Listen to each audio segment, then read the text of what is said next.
Hello everybody! Today we're going to discuss a bit about some mistakes that I made in my journey and how to prevent them from happening yourself. One of the most common mistakes I made was overexerting myself, and after review later on, it is one of the most common issues for many trans women as well. I would try so hard for so long that I would end up losing my voice and struggling to speak in a different resonance or pitch. This would end up damaging my voice to the point I would often lose progress in sounding the way I wanted, being a more feminine voice. It took me quite a long time to understand why me trying so hard to change my voice resulted in the opposite effect. After trying to understand for a while, I stumbled onto some YouTube videos and discussions of the topic, and I was able to teach myself many methods and figure out how to change my voice and manipulate it better in a safer way. One of the major steps that I found out that I implemented rather quickly was making sure you have rest spots in between talking and proxy, preventing yourself from talking too much. Those intermediate steps of rest in between use of the voice are the points where your voice can develop and become more adjusted to the way you're trying to change your voice, that being pitch and the different resonance spots. You have to keep in mind and understand that when you're changing how you're talking the voice, you're not just using the same muscles in a different way. You're using completely different muscles to achieve a completely different goal of sound of the voice. A more masculine voice defaultly rests down here in the throat, on the upper muscles in the neck area and in the mouth that you typically wouldn't use. They're very tiny and delicate. An example I like to use is when a person lifts weights. Many people who just start out lifting weights overexert themselves. This often causes damage to the muscles and causes people to have to stop lifting and often even avoid use of those muscles for a rest period. Now imagine that with your throat and vocal cord muscles, except they are significantly more delicate and easier to do that too. When I had a voice that was more masculine, I had grown accustomed to an entirely different muscle structure to talk. This is the difference I'm talking about when I say different muscles being used. Once again, I used muscles down here to talk when I was talking in a more masculine tone, and I was pronouncing my words completely differently, meaning those other muscles are just not experienced enough to have that strain happen to them consistently. Talking is one of the more complicated things our human body can do. There's lots of different muscles and different things happening in your mouth just from saying different words and phrases. Especially when you're talking, as I am now, instead of just grunts and other things like that our ancient ancestors did in the past. When I used to overstrain myself and try using those higher muscles for a significant amount of time without any rest or any other effort to soothe that area, I ended up losing progress consistently, and it would often cause me lots of issues.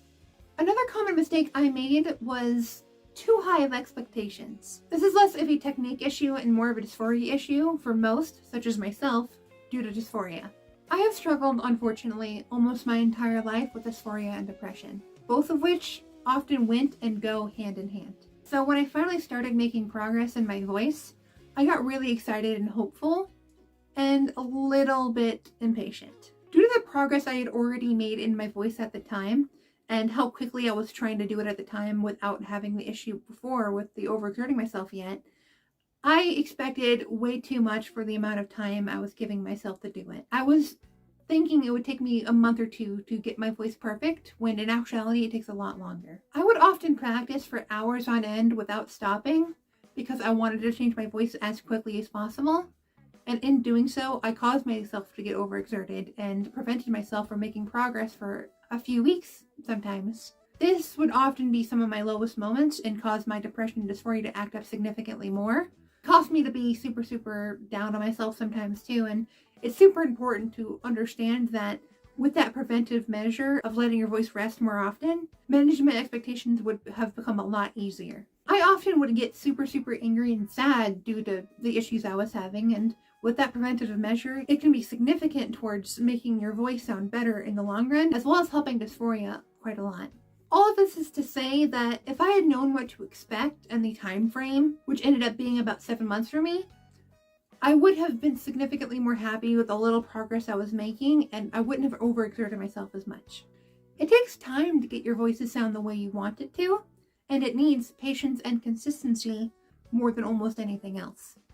These can often lower dysphoria and help with optimism, not only with your dysphoria, but also with life. The final mistake that I am going to talk about today is something that affected me a lot in the beginning of my journey that I haven't discussed yet. And that is overcompensation. What do I mean?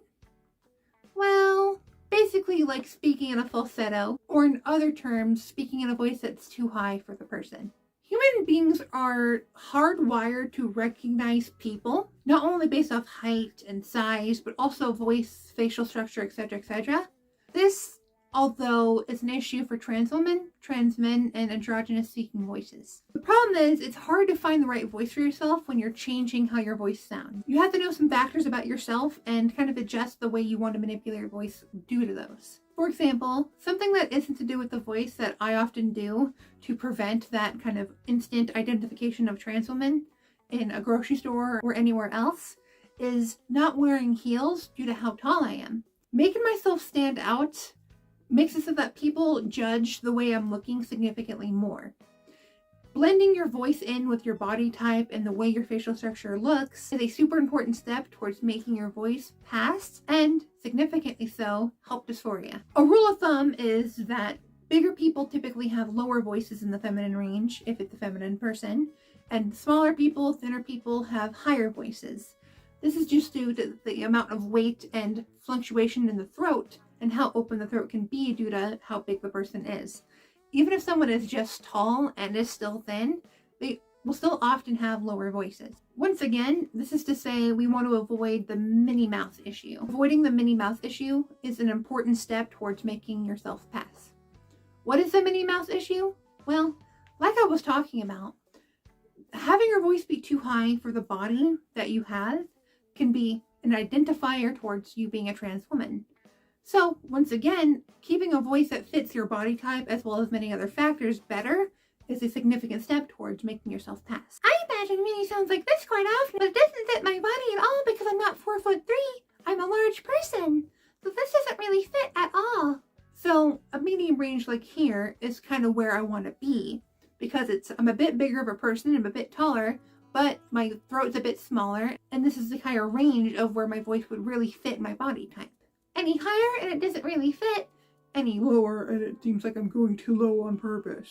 I guess an overall summary of the last thing I talked about is just blending in and try to find that vocal area where you seem to think that it blends with your appearance the most from a not me perspective, but from an outside perspective, like a person as a bystander. Make yourself less identifiable if you want dysphoria to be lowered a little bit and to help you a lot on your voice feminization journey.